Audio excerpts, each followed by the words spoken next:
മുടി കഴിച്ചിൽ മാറ്റിയെടുക്കാനും മുടിക്ക് നല്ല തിക്നെസ് വെക്കാനും പറ്റിയ ഒരു ഹെയർ ടിപ്പ് പറഞ്ഞു തരുമെന്ന് ചോദിച്ചിട്ട് കുറേ മെസ്സേജ് വരുന്നുണ്ട് കേട്ടോ. നിങ്ങൾക്ക് അറിയാലോ, എനിക്ക് 5 പിള്ളേരാണ്. അപ്പോൾ എല്ലാവർക്കും മെസ്സേജ് അയക്കാൻ ഭയങ്കര ബുദ്ധിമുട്ടാണ് കേട്ടോ. അപ്പോൾ ഈ ഹെയർ ടിപ്പ് ഒന്ന് ചെയ്ത് നോക്കൂ. ഭയങ്കര യൂസ്ഫുൾ ആയിട്ടുള്ള ഒരു അടിപൊളി ഹെയർ ടിപ്പാണ് കേട്ടോ ഇത്. ഒരു സവോളയുടെ പകുതി കുനുകുനാന്നരിഞ്ഞെടുക്കണം. കറിവേപ്പില വേണം. അലോവേരയുടെ ജെല്ല് കുനുകുനാന്നരിഞ്ഞെടുക്കണം. 1 ടേബിൾ സ്പൂൺ ഉലുവ എടുക്കണം. ഇനി വേണ്ടത് സവോളയുടെ തൊലിയാണ്. 3 സവോളയുടെ തൊലി എടുത്തിട്ട് നല്ല രീതിയിൽ വാഷ് ചെയ്തിട്ടെടുക്കണം. ഇനി വേണ്ടത് 1 കപ്പ് റൈസ് വാട്ടർ ആണ്. ചൂട് കഞ്ഞിവെള്ളം ഒഴിച്ചു കൊടുക്കണം കേട്ടോ. അടച്ചു വെച്ച് 15 മിനിറ്റ് നേരം നല്ല രീതിയിൽ തിളപ്പിച്ചെടുക്കണം. നമുക്ക് ഈ ഹെയർ ടോണർ ഫ്രിഡ്ജിൽ സൂക്ഷിച്ചു വെച്ചിട്ട് യൂസ് ചെയ്യാവുന്നതാണ്. ഉപയോഗിക്കുന്ന സമയത്ത് തണുപ്പ് മാറിയതിന് ശേഷം ഉപയോഗിക്കാം കേട്ടോ.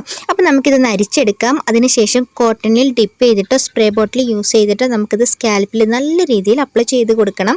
5 മിനിറ്റ് മസാജ് കൂടി ചെയ്ത് കൊടുത്ത് 20 മിനിറ്റ് വെയിറ്റ് ചെയ്തതിന് ശേഷം ഷാമ്പു യൂസ് ചെയ്യാതെ പ്ലെയിൻ വാട്ടറിൽ ഹെയർ വാഷ് ചെയ്തെടുത്തോളൂ.